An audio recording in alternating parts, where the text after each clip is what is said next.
ಎಲ್ಲರಿಗೂ ನಮಸ್ಕಾರಗಳು. ಈ ದಿನ ನಾವು ಪ್ಲೇಗ್ ಏಕೆ ಸುದ್ದಿಯಲ್ಲಿದೆ ಎಂಬುದನ್ನ ತಿಳಿದುಕೊಳ್ಳೋಣ. ಪ್ಲೇಗ್ ಇದು ಒಂದು ಬ್ಯಾಕ್ಟೀರಿಯಾದಿಂದ ಹರಡುವ ಸಾಂಕ್ರಾಮಿಕ ಕಾಯಿಲೆಯಾಗಿದ್ದು, ಇದು ಎರ್ಸಿನಿಯಾ ಪೆಸ್ಟಿಸ್ ಎಂಬ ನಿರ್ದಿಷ್ಟ ರೀತಿಯ ಜುನೋಟಿಕ್ ಬ್ಯಾಕ್ಟೀರಿಯಾದಿಂದ ಹರಡುತ್ತದೆ. ಈ ರೋಗವು ಸಾಮಾನ್ಯವಾಗಿ ಸೋಂಕಿತ ಪ್ರಾಣಿಯನ್ನು ಕಚ್ಚಿದ ಜಿಗಟಗಳ ಕಡಿತದ ಮೂಲಕ ಹರಡುತ್ತದೆ. ಇದು ಇವಾಗ ಏಕೆ ಸುದ್ದಿಯಲ್ಲಿದೆ? ಅಮೆರಿಕದ ಉತ್ತರ ಅರಿಜೋನಾದ ನಿವಾಸಿಯೊಬ್ಬರು ಇತ್ತೀಚೆಗೆ ನ್ಯೂಮೋನಿಕ್ ಪ್ಲೇಗ್ನಿಂದ ಸಾವನ್ನಪ್ಪಿದ್ದಾರೆ. ಆದ್ದರಿಂದ ಪ್ಲೇಗ್ ಸುದ್ದಿಯಲ್ಲಿದೆ.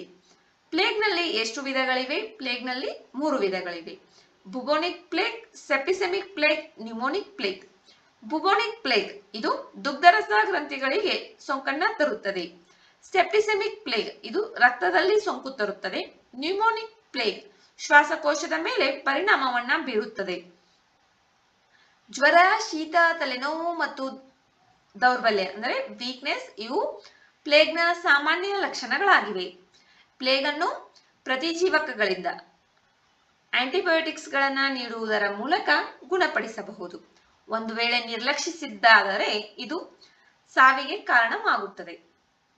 ವಿಡಿಯೋದಲ್ಲಿರುವ ಮಾಹಿತಿ ಉಪಯುಕ್ತವೆನಿಸಿದರೆ ವಿಡಿಯೋಗೆ ಒಂದು ಲೈಕ್ ಮಾಡಿ. ಮತ್ತಷ್ಟು ಮಾಹಿತಿಗಾಗಿ ನಮ್ಮ ಚಾನೆಲ್ ನಲ್ಲಿರುವ ವಿಡಿಯೋಗಳನ್ನ ವೀಕ್ಷಿಸಿ. ಮುಂಬರುವ ವಿಡಿಯೋಗಳು ಮತ್ತು ಮಾಹಿತಿಗಾಗಿ ನಮ್ಮ ಚಾನೆಲ್ ಅನ್ನ ಸಬ್ಸ್ಕ್ರೈಬ್ ಮಾಡಿಕೊಳ್ಳಿ. ನಿಮ್ಮ ಸ್ನೇಹಿತರೊಂದಿಗೆ ಹಂಚಿಕೊಳ್ಳಿ. Thank you.